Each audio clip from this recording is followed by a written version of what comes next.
Today we're talking about 5 barbecue smoking mistakes to avoid, or what not to do for better barbecue. Look, we're all learning, we're all in this together. That's just the way barbecue is. And so I've enlisted the help of some of YouTube's best barbecue content creators to help tell this story of some mistakes we've all made. And hopefully you'll get a little inspiration so the next time you're out barbecuing, you might say, aha. And I'll leave a link to everyone's channels below. Go subscribe to those guys if you haven't already. And so we've got Rye from Cooking with Rye. We've got Justin from Baby Back Maniac, Greg from Ballistic Barbecue, and Russ Jones from Smoky Ribs Barbecue. And so with that, we're gonna kick it off with Cooking with Rye for mistake number 1.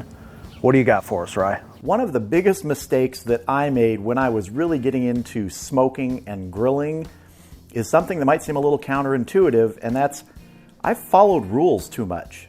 When you're starting out, you're looking to other sources to see how you should do something. I watched a lot of videos, read a lot of books, and people like to talk about the rules. You only do this. You never should cook a pork butt or a brisket with fat cap down. You should never cook a pork butt or a brisket with fat cap up. Always remove the membrane from the ribs. Leave the membrane on the ribs. Let the meat come to room temperature before you cook it. Take the meat straight out of the refrigerator before you cook it. And what I found myself doing was jumping from rule to rule to rule, trying different things until I realized usually the food was coming out tasting pretty darn good no matter which way I did it. So that's what I started to focus on. What my rules were for just making good tasting food, because I realized those were my rules. They weren't anybody else's. Those rules are the way that I make food that I'm comfortable with and that I know is going to give good results. So now when I hear people say things like, you have to put your wood on top of the charcoal, or you have to put your wood chunks under the charcoal. If it works either way, it works either way. And believe me, over the last 30 plus years, I've tried a lot of different ways to cook things. And the thing that I've found that matters most is, how does the food taste? And do people enjoy it? So I'll mix things up now. I'll try fat cap up or fat cap down. Sometimes I'll leave the membrane on the ribs for a reason. Most of the time I'll take it off. I don't worry about those rules that other people are telling me because I've been through them and I've found my own rules. And I think that's what you should do too. Find your own rules that help you make the best food possible. Rye, that was awesome. I can't even tell you how much that hit home. There are so many rules out there, especially when you're first getting started. It can be overwhelming. You know, for most of us, this is about having some fun on the weekends. It shouldn't feel like another job where you're kind of following everyone else's rules. And so I totally agree with that. You kind of make up your own rules as you go, and that's what makes barbecue so much fun. Let's kick it over to Smoky Ribs Barbecue with Russ Jones for mistake number 2. So one of the biggest mistakes that I personally have made in my barbecue journey is obsessing over temperatures. We're talking about pit temperature, and we're also talking about internal meat temperature. Let's start with pit temperature. You know, it really took me a while to kind of wrap my head around it, but back in the day, I would strive to just get the perfect temperature. In other words, if I was going to do a low and slow at 250 degrees, then you know, if I swung out of that range 5 degrees even up or down, I'd start freaking out. I'm trying to get it down, opening vents and closing vents. Next thing you know, I'm way out of whack. So what I have learned over time is that a temperature swing is no big deal. Your offset smokers have a pretty good temperature swing in between putting logs. Your pellet smokers are known for temperature swings, 25 degrees in either direction. And what I have found is that, guess what? It still turns out great. Turns out amazing. So quit obsessing over temperature. If you're in that range, and when I say range, let's say you're shooting for 250 degrees low and slow on a pork butt, a brisket. If you're running anywhere between 225 to 275, even up to 300 on pork, because pork is very forgiving, then you're going to be okay.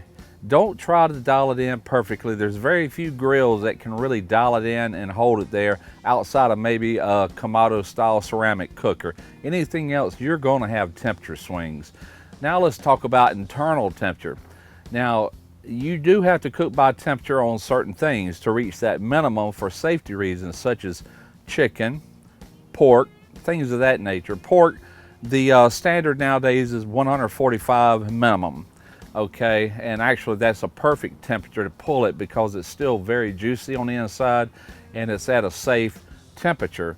Chicken, of course, you've got to bring at least 165 degrees internal. I like to shoot more around 175 because just because you got that probe in one particular part of that meat doesn't mean that closer to the bone that hadn't really got completely hot yet, it still could be under 165. So I shoot between 175 to 180.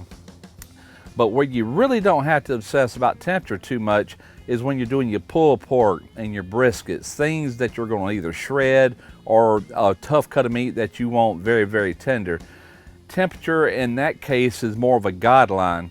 You know that a brisket is getting close if you're in the 200 degree range, 205, 210. But guess what? At 200, you need to be probing it. If it'll probe tender, then you're done. If it don't probe tender till you hit 215, then you're done. Don't go by the temperature only. Let that be a guideline to let you know when you're getting close. Always probe your meat for tenderness. Same thing holds true with pork butt. Around 195 to 200 is what most people shoot for.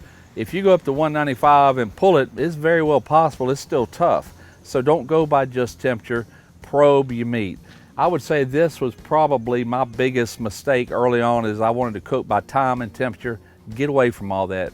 There's other telltale signs and I hope I explained them here. Wow, thanks Russ. I can really relate to that one, especially being new to smoking and having a pellet smoker. In the beginning, I didn't understand that there would be those temperature fluctuations and I was stressing out about it. I was constantly trying to monitor that pit temperature and eventually I figured out that it didn't matter. The food always comes out great, so I stopped worrying about it. And that was just some fantastic advice. And so far we've covered mistake number 1, which was following all of those crazy rules. Mistake number 2, which was obsessing over temperatures. And for mistake number 3, we're gonna hand it over to Justin at Baby Back Maniac. What do you got for us, Justin? Hey guys, this is Justin from Baby Back Maniac. You know, to be honest, I think the biggest mistake I made when I started out was I was trying to get away with using cheap meat. And I had a boss when I worked at a steakhouse back in college that used to say, no matter what you do, you can't make a bad steak taste good, and it's really hard to make a good steak taste bad. And that's something that resonated in my head. When I got into barbecue, it was right after we got married. We were dead broke, and one of the reasons why we enjoyed barbecue is because you could eat cheap, and back then you could get a brisket for $1 a pound. And I'll be honest, I was getting the flavor I wanted. I liked the smoky flavor I was getting. The recipe was good. But one day on a whim, I went out and bought a choice brisket instead of select for the first time, and it changed my life forever. Absolutely never went back. Nowadays, I think my suggestion would actually be to go ahead and bump up to prime.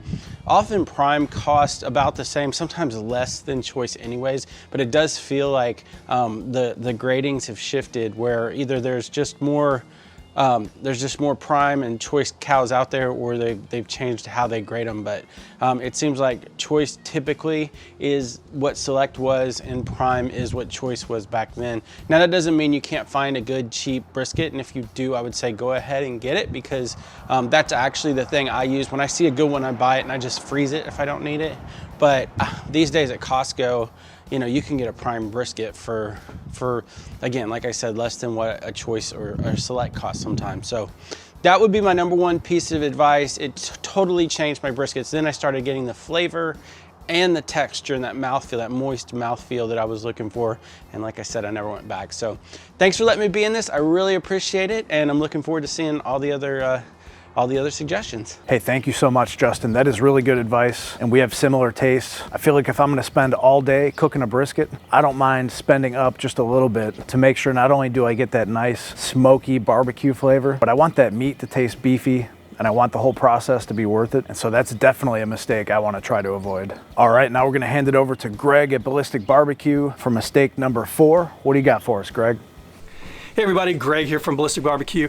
First of all, a huge thank you to Mike for allowing me to be in this video where we get to talk about mistakes we've made during our journey of outdoor cooking, and I have made a lot of them. I've got a list a mile long that I could probably bore you guys with, but I think the one that really stands out for me, and I'm guessing a lot of you can say the same thing, is over smoking. I bought my first smoker at a pretty young age. Actually, it was pre-internet, pre-YouTube. So I'm dating myself there. So really the only resource I had were books, and me being me, I just loaded this thing up with charcoal and wood. It was, I actually went online trying to find the brand of the smoker that I had, but it was kind of a knockoff of a WSM is really the best way I can describe it, with water pan in there. But I loaded that mamma jamma up and it was smoking, and I thought to myself, I'm cooking ribs. Yep, I'm smoking. I mean, white billowing clouds of smoke coming out. And of course, it was probably some of the most terrible barbecue I've ever had. It was just bitter and nasty. And after a couple failures that way, I decided to break down and bought a book and learned about controlling the fire, learned about what clear blue smoke was, thin blue smoke, and honed my skills from there. So yeah, over smoking, that's definitely one of the standouts in my long list of failures. Greg, that's a really good one. I did that same thing myself about 20 years ago. A friend of mine got me an offset smoker. I loaded that thing up with wood and it was smoking for hours. I took that pork butt out and he tried a piece and he almost threw up. It was that bad. And hey, I don't know if everyone knows it, but Greg's got a new book out on Amazon. It's called American Barbecue Sauces, Marinades, Rubs, and More from the South and Beyond. I bring that up because it's going to transition really good into mistake number 5. So one of my biggest mistakes is adding too much rub or too much seasoning. When I first started smoking this summer, it was the easiest thing to over season something. You're all excited about the new rub you just bought, or maybe you just made your own. You want to make sure it gets nice and coated. You want to get that bark that everyone's talking about, and you spend hours with it in the smoker. You've smoked it to perfection. It's juicy and tender. You let it rest and cut into it. You take a bite and it's delicious. You can taste the rub, but you can't taste any of the smoke. And so what happens sometimes is that rub will overpower any smoke that you put into the meat. So I think if I were to just have held back a little bit, showed a little restraint, it would have went a long way to make that meat smokier. And so too much rub, easy mistake to make. Try to avoid it. And hey, if you guys like this content, make sure you subscribe to those guys below and check out this video right here. This is the one that inspired me to make this video today, and we'll see you over there.